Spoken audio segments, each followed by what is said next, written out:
নমস্কার, কেমন আছেন সবাই? পূজা সেলদি কিচেনে আরও একটি নতুন রেসিপিতে আপনাদের সবাইকে স্বাগত। আজকের রেসিপিটাতে থাকছে চিংড়ি মাছ দিয়ে ওলের ডগা। কার কার ভালো লাগে কমেন্ট করে কিন্তু অবশ্যই জানাবেন। আমার তো ভীষণ ভালো লাগে। তো চলুন আজকের রেসিপিটা শুরু করা যাক। আর আজকে কিন্তু পুরো হেলদি একটা রেসিপি, বেশি তেল মশলা কিছুই লাগবে না। তাছাড়াও এই রেসিপিটা কিন্তু অনেক টেস্টি হয়, অনেকের ভালো লাগে।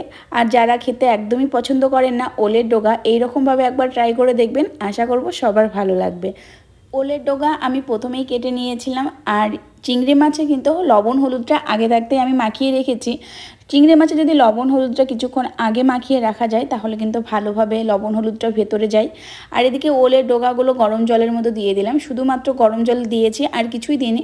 তো ওলের ডগাগুলো দিয়ে আমি ঢাকা দিয়ে কিছুক্ষণ আমি রেখে দিব। 2 থেকে 3 মিনিট পর যখন সামান্য একটু নরম হয়ে আসবে তখন এখানে দিয়ে দেব কাঁঠালের বিচি। তো বিচিগুলো আমি আগে থাকতে কিছুক্ষণ ভিজিয়ে রেখেছিলাম যাতে সেদ্ধটা খুব ভালো হয়। আগে থাকতে কিছুক্ষণ ভিজিয়ে রাখলে বিচিগুলো অনেকটাই ফুলে যায় আর তাড়াতাড়িও এটা রান্না হয়ে যায়।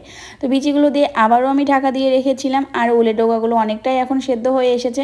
এখানে কিন্তু আমি 70% সেদ্ধ করে নিয়েছি আর বাকিটা কিন্তু রান্নার সময় সেদ্ধ হয়ে যাবে।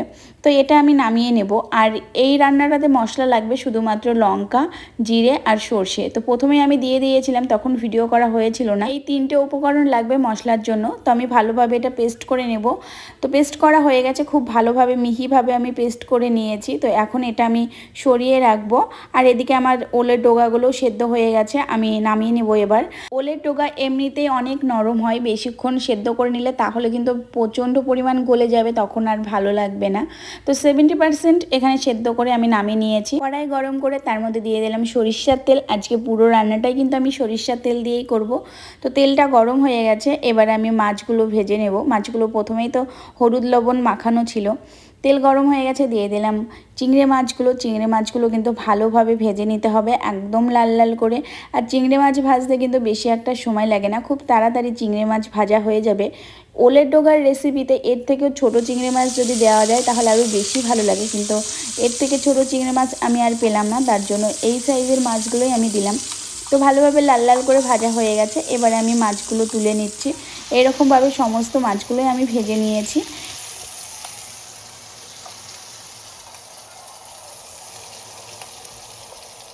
মাছ ভাজা তেলের মধ্যে দিয়ে দিলাম আর একটু সরিষার তেল। এবার পটল আর আলুটা ভেজে নেব। ওলের ডগার তরকারি আমার ছোটোবেলা থেকে অনেক পছন্দের একটা রান্না। মা ছোটোবেলায় রান্না করতো, এই রান্নাটা আমি ভাত রুটি ছাড়া শুধু মুখেই খেতাম, এতটাই ভালো লাগতো। চিংড়ি মাছ ছাড়াও কিন্তু এই রান্নাটা অনেক সুন্দর লাগে। তো পটল আর আলু দিয়ে দিলাম। এবার আমি এর মধ্যে দিয়ে দেবো পরিমাণ মতো লবণ আর হলুদ। আলু আর পটলগুলো ভালোভাবে ভেজে নিতে হবে। আজকের রান্নাতে আমি কোনো রকম জল ব্যবহার করব না, তার জন্য ভালোভাবে ভেজে এটা সেদ্ধ করে নিতে হবে। আর ওলের ডগাতে প্রচণ্ড পরিমাণ জল থাকে, তার জন্য এক্সট্রা করে কোনো জল লাগবে না। তো পটলগুলো আমার প্রায় ভাজা হয়ে গেছে, এবার আমি পটলগুলো নামিয়ে নেব। তো দেখুন এখানে কিন্তু আমি শুধুমাত্র পটল আর আলু দিয়েছি, এখানে কিন্তু অনেক রকমেরই সবজি ব্যবহার করা যায়। পটলগুলো আমি নামিয়ে নিলাম আর ওই কড়াইয়ে দিয়ে দিলাম আর একটু সরিষার তেল। এবার ফোড়নে দিয়ে দেবো 2টো তেজপাতা, দিয়ে দেবো কয়েকটা শুকনো লঙ্কা আর দিয়ে দেবো কিছুটা পাঁচফোড়ন। তো ফোড়নটা দিয়ে একটু নাড়াচাড়া করে এবার আমি এর মধ্যে দিয়ে দেবো ওলের ডগাগুলো, যেগুলো আমি সেদ্ধ করে নিয়েছিলাম।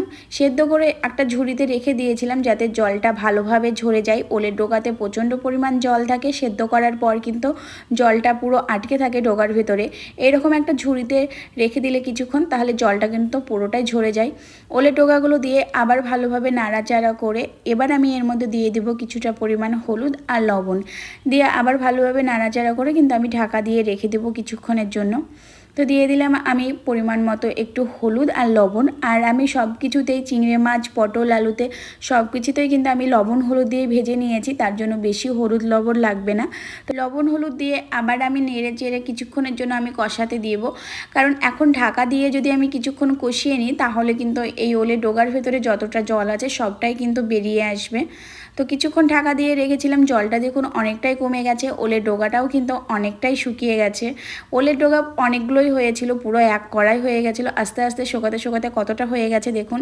তো তারপরে আমি দিয়ে দিলাম পটল আলুগুলো, তারপরে দিয়ে দিলাম চিংড়ি মাছগুলো। এখন আমি মশলাটা দিয়ে দেব, আর এগুলো আস্তে আস্তে এরকমভাবে নাড়তে হবে, তাহলে দেখবেন রান্নাটা আরও ভালো হবে। তো এবার মশলাটা দিয়ে দিলাম, মশলাটা যেটা প্রথমেই করে রেখেছিলাম। এই রান্নাটাতে বেশি মশলা লাগবে না, তো মশলাটা আমি দিয়ে দিলাম। মশলাটা দিয়ে এবার আমি ভালোভাবে কষাতে থাকবো, আর এই রকমভাবে বারবার নাড়তেই হবে, নাহলে কিন্তু তলায় লেগে যাওয়ার ভয় থাকে, কারণ এখন ওলের ডগা থেকে পুরোপুরি জলটা বেরিয়ে এসেছে। মশলার বাটিটা ধুয়ে সামান্য পরিমাণ 2-1 চামচ জলটা দিয়েছি আমি, তার মধ্যে দিয়ে দিলাম আমি চিনি স্বাদ মতো। মিষ্টিটা কিন্তু অবশ্যই আপনাদের পছন্দ মতো, যদি ভালো না লাগে তাহলে দেওয়ার দরকার নেই। তো এবার আমি সমস্ত কিছু দিয়ে আবার ভালোভাবে নাড়াচাড়া দিয়ে আমি রেখে দিব। আর এখন কিন্তু আমি ঢেকে রাখবো না, কারণ এখন প্রচণ্ড পরিমাণ জল বেরোবে লাস্টের দিকে, তার জন্য আর ঢাকছি না। আর বারে বারে কিন্তু নাড়তে হবে, নাহলে তলায় লেগে যাওয়ার ভয় থাকে। নাড়তে নাড়তে দেখবেন যখন এই রকমভাবে একদম মাখো মাখো হয়ে যাবে, তখন বুঝতে পারবেন যে আপনার রান্নাটা একদম কমপ্লিট হয়ে গেছে। তো আমার রান্নাটা কমপ্লিট হয়ে গেছে, এবার আমি নামিয়ে নেব। নামানোর আগে যদি একটু ধনেপাতা দেওয়া যেত তাহলে আরও বেশি ভালো লাগতো, তো আজকে বাড়িতে নেই তাই আমি দিলাম না। তো এইরকমভাবে একবার ট্রাই করে দেখবেন, আশা করব সবার ভালো লাগবে। ওলের ডগা খেতে যারা একদমই পছন্দ করেন না তাদেরকেও রিকোয়েস্ট করবো একবার এইভাবে ট্রাই করে দেখবেন। তো আমার রান্নাটা পুরোপুরিভাবে কমপ্লিট হয়ে গেছে।